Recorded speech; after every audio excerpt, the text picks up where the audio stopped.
কি বলছো? আমি কাঁদবো না? ওরা আমার রাইখা পালায়ে গেছে, এখন আমি যাব কিভাবে? তোমার উড়োতে হার্স নাই? ওটাতে করেই তো আমি এসেছিলাম ওদের সাথে, কিন্তু ওরা আমাকে রেখে চলে গেল। থাক, তুমি মন খারাপ কইরো না। আমি এখন এখানে কি করব? তুমি আমার সাথে আমাদের বাসায় চলো। তোমার বাসায় গিয়ে আমি কি করব? তুমি আমার বাসায় গিয়ে থাকবা। কিন্তু আমি তো আমার গ্রহে ফিরে যেতে চাই। তোমাদের গ্রহ কেমন? কিন্তু তুমি তো আমাদের টাইসনের মতন কুত্তা। কুত্তা? তুমি আমাকে কুত্তা বললা? তুমি কুত্তা না তাইলে কি? আমি কুকুর। আরে ওটাই তো বললাম, কুত্তা মানেই কুকুর। তাহলে তোমরা কুত্তা শব্দ দিয়া গালি দাও কেন?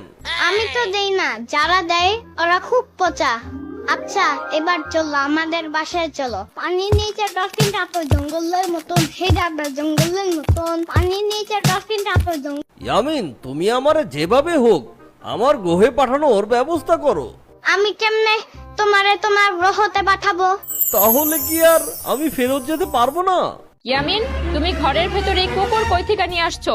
একে এখনই বের করে দাও। আম্মু, ওরে বাইর কইরা দিও না, ও অনেক বিপদে পড়ছে। আমি এসব কিচ্ছু শুনবো না, তুমি ওকে এখনই বের করে দাও। উনি কে ইয়ামিন? এ কি, এ দেখি কথা বলছে। আম্মু তুমি ভয় পাইও না, এই কুকুরটা আমাদের দেশের কুকুর না। তাহলে বিদেশি কুকুর? না, ও এলিয়েন, অন্য গ্রহ থেকে আসছে। আমার সাথে ফাইজলামি হচ্ছে? মা, ও সত্যি সত্যিই একটা এলিয়েন। তুমি বিশ্বাস না করলে ওরে জিজ্ঞাসা করো।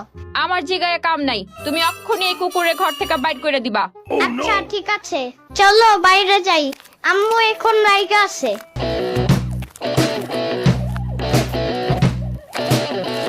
ইয়ামিন, এখন আমি কি করব? তোমার মা তো আমাকে বাইর করে দিল। থাক, তুমি রাগ কইরো না। তুমি যদি পারো তাহলে আমাকে আমার গ্রহেতে যাওয়ার ব্যবস্থা করে দাও। আমি সেইটা কেমনে পারবো? তুমি ছাড়া এখন আমাকে সাহায্য করার মতো কেউ নেই।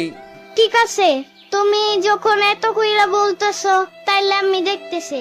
আমি তো আমার জেরির সাথে যোগাযোগ করতেছি। তুমি এখানেই দাঁড়াও, আমি আসতেছি। ঠিক আছে, যাও তাহলে।